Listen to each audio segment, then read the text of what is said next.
Hey, hey, Blue Table fans! We are going to take a look at the Beasts of Chaos book. Let's see, is this far out as it can be? Yeah, that's basically it. So, there's probably a zillion better reviews than what I'm about to give you. And on top of that, this really isn't a review. This is more like impressions. So, let's hop to it.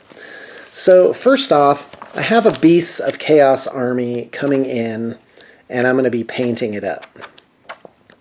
And let's just go through the army list real quick. You've got a Beast Lord, Great Bray Shaman. I've got one of these and 3 of those. 30 Gores, 20 Ungores, and 30 Bestigores. That's kind of my battle line there. Now, in a Beastman army, the Ungores are like the lowest of the low. They're kind of like the goblins of the lot. And then the Gores are your average troops. And then your Ungor Raiders are just, you know, they just have different abilities. They're not amazing. They're definitely chaffiness. Bestigores are obviously the best. So those are your 3 levels.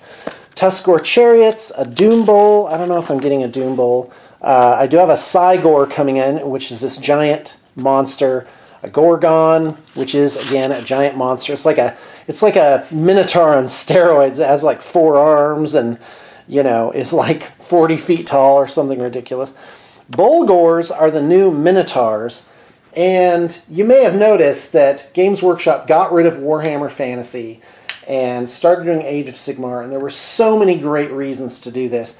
And one of them is intellectual property, that they got rid of things that couldn't be defended as like specific to them, and they've renamed things and tried to make a unique intellectual property, which makes perfect sense, and they kind of had to do it because that's just the nature of being a larger company. Centaurs are like centaurs. Dragon Ogre Shaggoth, we're actually going to take a look at these. These 2 entries here, Dragon Ogre Shaggoth, which is 180 points. Dragon Ogres, and I actually own 3 of those that I kept around just because I love the models. Oh my gosh, I love these models. I don't know how the lighting is in here, but hopefully you can see them. I've shown these off before. I really like them. The oval bases are so attractive, and I must pat myself on the back for making really cool bases on these guys. And quite frankly, when I'm looking at the different armies that I'd like to do, I want to do a Thunderscorn army. And there's not many different troop types in this. I'm going to have 3 Shaggoths, which are the leader guys. They're like this, except larger. And I'm going to get those from Mearse Miniatures that have 2 sculpts that are just amazing. I'm going to get the smaller of the 2 sculpts. I'm going to get 2 of those and just convert them to be different. And I'm very excited about that. And then I'm going to have 18 of these Dragon Ogres. And the sculpts here are amazing and just lend themselves to so many cool conversions. I have Minotaur weapons, which look very Beastman-like, and are just going to make a lot of variation for this army. And I'll probably use this green and purple color scheme because I like it so much and it turned out so well.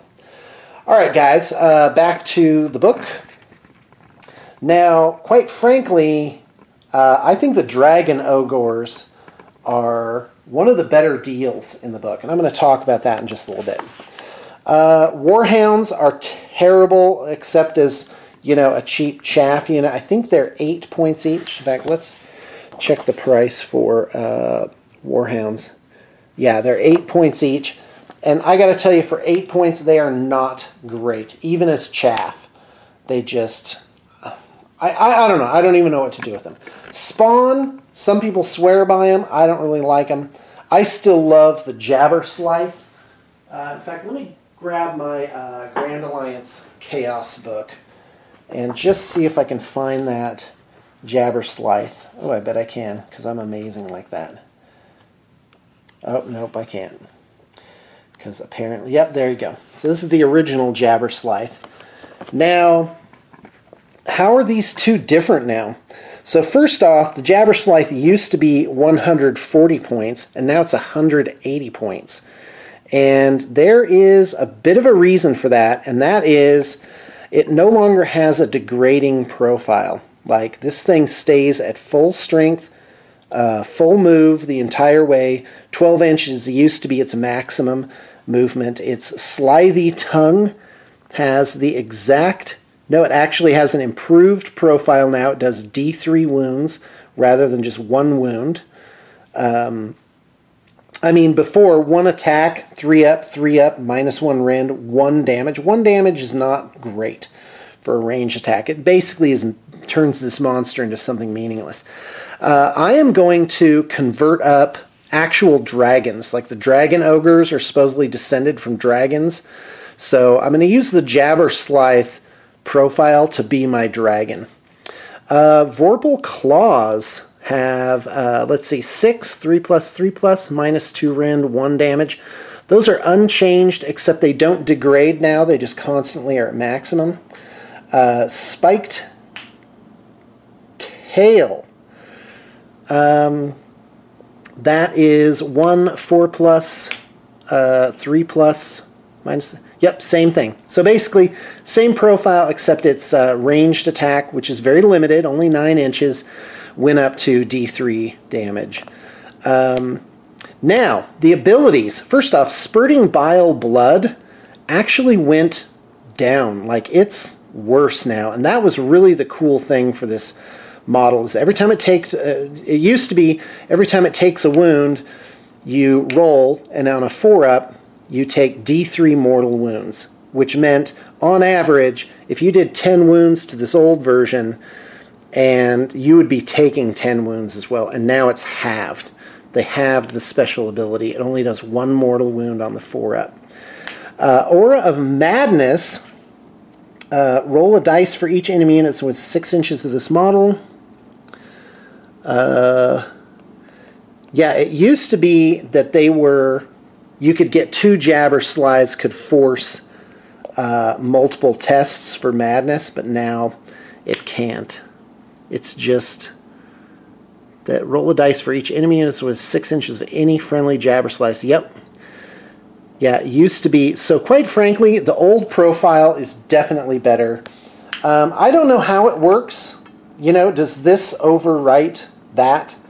You know, because I would definitely take the old one for 140 and take the degrading profile and then keep the abilities like up there.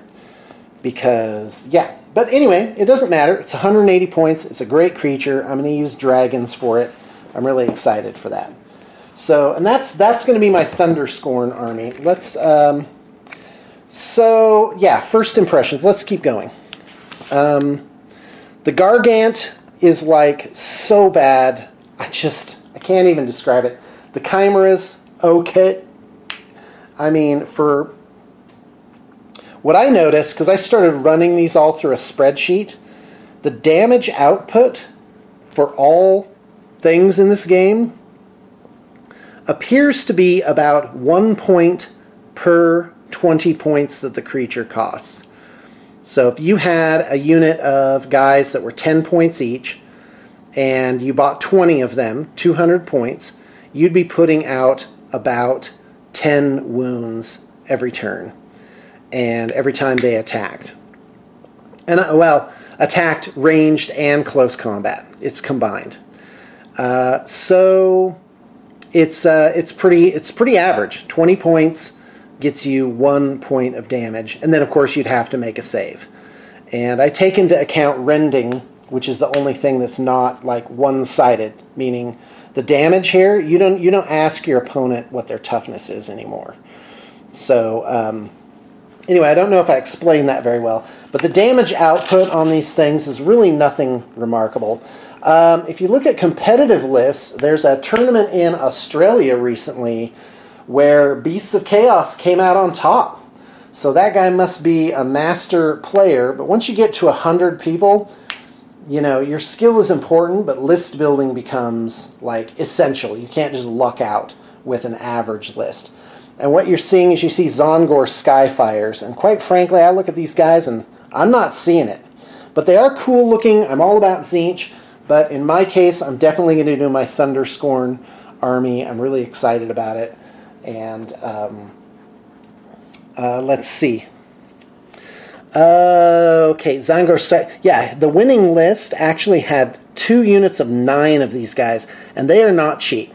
They're 200 points for 3, so every unit of 9 would be 600 points, 1,200 points. So most of this guy's points, 2,000 points, was put into just 2 units of these guys. And I guess, you know, combined, they probably do pretty amazing. All right, Zongor Shaman is just a Zinch, a Zongor magic user. Zongor Enlightened, Zongors. These guys are 18 points each, and I got to tell you, I'm just not seeing it. I'm not seeing how great they are. But, you know, obviously I'm not a great player. I love the roving spells. I have them. And my favorite one really is the Doomblast Dirgehorn, which basically gives -1 to enemy to hit rolls within a range. This could be, I mean, this is just, it's great. It's really great. So, I just want to talk about 2 more things. First off, let's go back to Bestigors. Okay, Bestigors are battle line in this army if your general is a Beast Lord or a Great Bray Shaman. So let's talk about these guys first, actually. So the Beast Lord, his damage, he's just average. He's 90 points. He's not that great. His command ability, Grizzly Trophy, is very situational, where he gives a buff to local units. Actually, a pretty huge buff. Excuse me, a buff with a giant radius. But he has to kill somebody, which is situational to him getting into combat and also killing somebody. I'm not a huge fan of the Beast Lord at this point in time. But he does get to reroll fail wounds against heroes, which on a 3-up basically means you're going to be pretty much always wounding for his whopping 6 attacks. But at damage 1, he's really just sort of like slapping you around. The Great Bray Shaman, what I love about this guy, and he's not cheap either. He's a wizard, so, you know, he costs them points. But Devolve is an 18-inch range spell, and an unengaged unit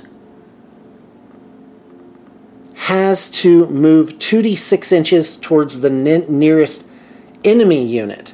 So it affects your opponent and makes them sort of like charge something. And since, you know, but the problem is this is done in the hero phase, and so you really have to set it up. But you could theoretically take an enemy unit and really just get them out of the game at a critical moment by having them chase over after some Ungors or something stupid. So I kind of like this guy. Plus he has another ability that has to do with the totem. And I just got to say, guys, I've been reading all these army books voraciously. I read Stormcast Eternals, and I've been studying things online. And I got to tell you, I expected to pick up the Beasts of Chaos book and just find it to be like, meh, like they normally do. Like they didn't really put any effort into it. It's not really that great. They're just providing something so that somebody that already bought their models can have something to use. Oh no, no, no, no. They made a great, I believe, competitive book for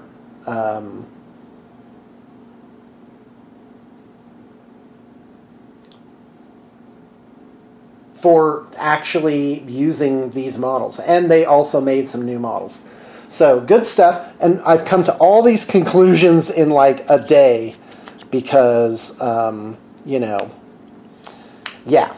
All right, let's continue. So, like, I actually read most of this today, and I gotta tell you, they're pretty cool. All right, Gores and Ungors. Okay, first off, Gores are not great. I'll tell you why. They cost 8 points each, I do believe. Let me just check that. Gores, yeah, and at 30 they get a break. They go down to 7 points each. But quite frankly, they're just not that great. They get 1 attack, 4 up, 1 damage, no rend. I mean, that is like the basic guy. That's a villager with a sword. But if you take 2 blades, you reroll hits of 1. No, not that great. If you take shields, you add 1 to their save, which is actually made with melee weapons at target. Yeah, but it's only in melee.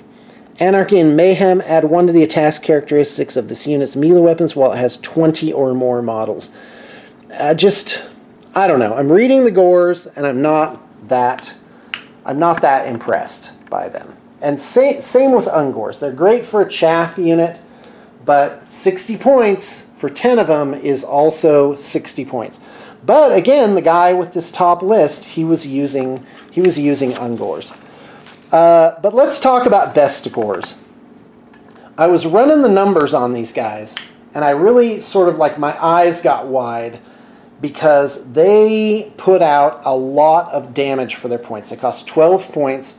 They've got 6-inch move, which is nice. Only 1 wound each. That's normal for basic infantry. They get a 4-up save. That's just as good as a Stormcast Eternal. That's heavy armor, guys. But as I'm reading these guys, they just got better and better. And the Bestigor models are awesome. I love them. I plan on having 60 of these guys in my army with ambush. They're just going to be quite insane. Okay, so here it comes. The champion gets +1 attack. That's normal. Brayhorn, by the way, 1 in every 10 models. In the basic book, when they first made Age of Sigmar, technically, the way it was written, every model in the unit could have a horn on them. So anyway, 1 in 10 models, and they can run and charge. That's huge. That gives these guys an insane range. Move of 6 plus run and charge. Oh, they're a threat. Banner Bears, again, 1 in 10. And it makes it so that the unit can move an extra 1 inch when it runs or piles in. Oh my gosh. That is, and for a game that's so delicately tactical in the melee phase, that's a huge advantage.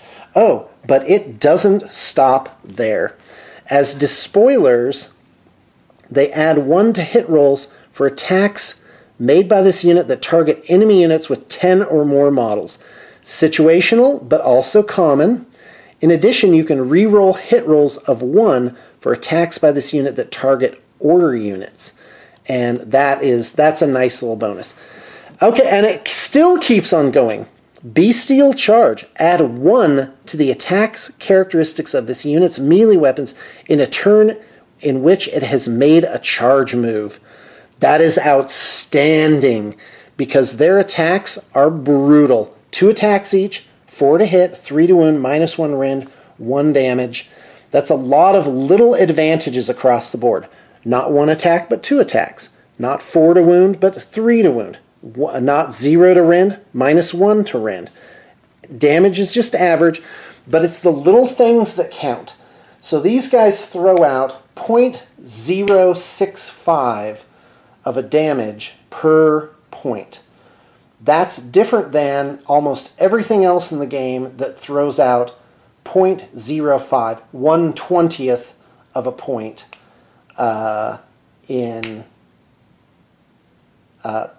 per point. So basically, Bestigors are throwing out, let me just see if I can do the calculation in my head. They're throwing out about 1 point of damage per 15 points of guys. And I gotta tell you, it's a bargain. It's just such a bargain for these guys. They're absolutely fantastic. All right, so yeah, Bestigors, but I'm looking at Thunderscorn. Thunder, thunder, thunder, Thunderscorn. So, Dragon Ogre Shaggoth. All right, so first off, the way they've done it is this is a completely separate faction for the Dragon Ogres. Like, they get all their own special stuff. So first off, Dragon Ogres can take paired ancient weapons, Draconic Warglaive, or Demonic Crushers. If you do the actual math on these, the Draconic Crusher, the maces, those are terrible. They are notably less good than the other ones, with nothing really that, you know, makes up for it. You just look at this 2 damage and you're like, ooh, 2 damage.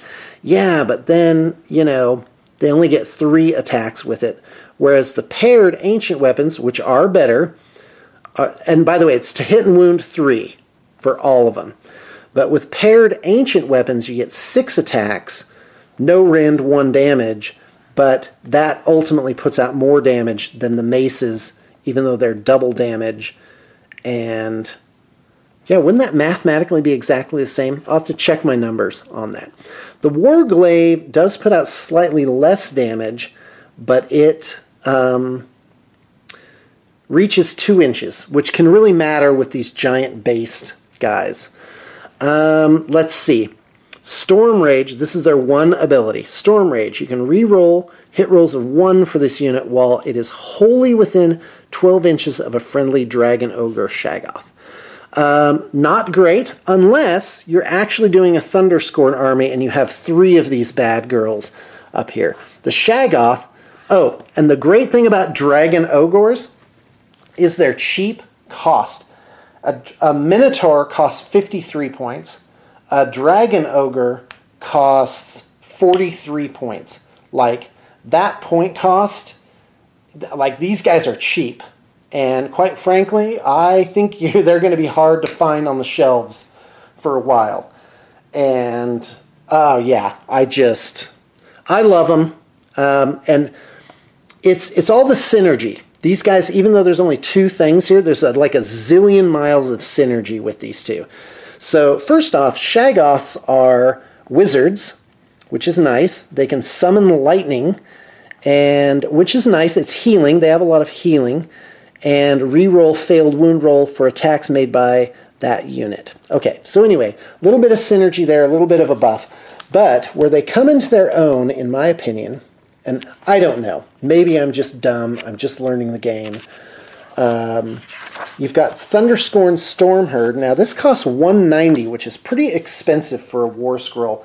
And I wouldn't do it if you just had like 4 guys in there. But since I'm going to have 18 Dragon Ogres, and 3 Shaggoths, which is basically the organization of it, it's really going to add up. So here's how it works. And this is one of these armies where all of these little synergies are just going to nick your opponent absolutely to death. In your hero phase, you roll a dice for each unit from this battalion that is on the battlefield. So they all get it every turn. You don't need to allocate any resources to it. It just happens because of the thunder. Oh, and I'm going to play AC/DC's Thunder whenever I deploy. So you roll for each unit. On a 4-up, they heal 1 wound. And that's good. But then after you do that, every enemy unit within 1 inch of any of your guys, on a 4-up, they suffer 1 mortal wound. So that's going to put out probably, I'm going to say, 1 to 4, maybe as many as 5 more. No. 1 to 4 rolls. It's going to put out 2 or 3 mortal wounds a turn. And over the course of a 3-turn game, you'll probably have disintegrated 1 enemy unit just from this very passive power where you didn't have to do much for it. So, but wait, there's more. Let's go to the abilities. And I'm still learning this. Okay, Lore of Dark Storms. So your 3 Ogre Shaggoths, which you're going to have Blue Table Painting convert up and paint awesomely for you.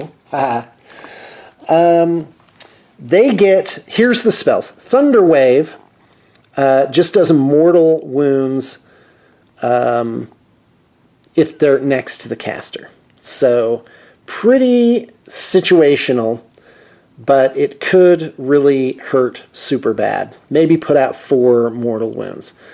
Hailstorm So, like, this is Arcane Bolt, for example, does 1 mortal wound with something within 18 inches. Well, this could put out easily 4 mortal wounds, but you got to be right up in their face. But that's exactly where you're going to be. This army does not, there's no shooting guys in this army. Everybody moves up, which I think makes it great for objectives and stuff. Oh, and you know, I'm not really letting you see things very well, am I? It's all right. This is an audio thing. Hailstorm, this is the one that interests me. It has a 21-inch range, pretty low casting value, and it halves the move characteristics for run and charge rolls. Until your next hero phase, have the move characteristic of and run and charge rolls for that unit. There's no save. If you roll the 6, they get hailstormed. This is amazing because it gives you board control, especially when they're going to want to like bring in the cavalry and help their guys out. Oh no, the help's not coming. They are slipping in the hailstorm. So Sundering Blade is a friendly unit wholly within 18 inches of the caster. Very easily to happen. And they just get another -1 to their rend. So it improves their rend. Not great. Hailstorm's where it's at. Okay, Spoils of the Thunderscorn. Now, I haven't really looked this over super carefully. But what I like here is the Horn of the Tempest. Friendly, and remember, you get 2 artifacts because you have a battalion in there. The Stampede or whatever. Friendly Thunderscorn units wholly within 18 inches of the bear at the start of your charge phase can make a charge move in that phase, even if they ran in the same turn. That's a big deal. That gives them a huge, a huge threat range. Thunderstone Lodestone allows you to heal damage and also does damage to enemy guys. All right, let's move on. Thunderscorn Alpha Beast traits. So here's general command things. Let's see, what did I find here? Enemy units cannot retreat while they are within 3 inches. Father of the Storm, I love. When you use Creatures of the Storm battle trait, 61, you can re-roll the dice to determine how far units can move if this general is on the battlefield. We'll take a look at that. Lightning Fast Monstrosity, Adamantine Scales, Ancient Benign Knowing. Oh, that gives you extra command points, which is nice. Okay, Father of the Storm. So let's go to page 61 and check out some of these allegiance abilities. And, ta-da! Alright, so the Thunderscorn get Creatures of the Storm. At the start of your hero phase, roll a dice. Each friendly Thunderscorn unit more than 3 inches from any enemy units can move a distance in inches equal to the roll, but cannot move within 3 inches of any enemy units. Alright, I don't know, because I haven't done a lot of this, but I gotta tell ya, man, oh man, because you can just move them. This is a second movement phase, and with Father of the Storms, if I read it right, yep, Father of the Storm, you can roll 2 dice and take the best one. That's like 4.5. So each unit is going to be able to move 4.5 inches in the hero phase if they're unengaged. That is, oh my gosh, I see that as being a pretty huge deal. All right, well, guys, I think that's it for my impressions about Beast Herds. Of course, I've always loved Dragon Ogres, and I see myself actually doing it. Of course, you know, I've got to, I can't bite off more than I can chew. All right, guys, thanks for tuning in, and I hope you got to hear something interesting for the day.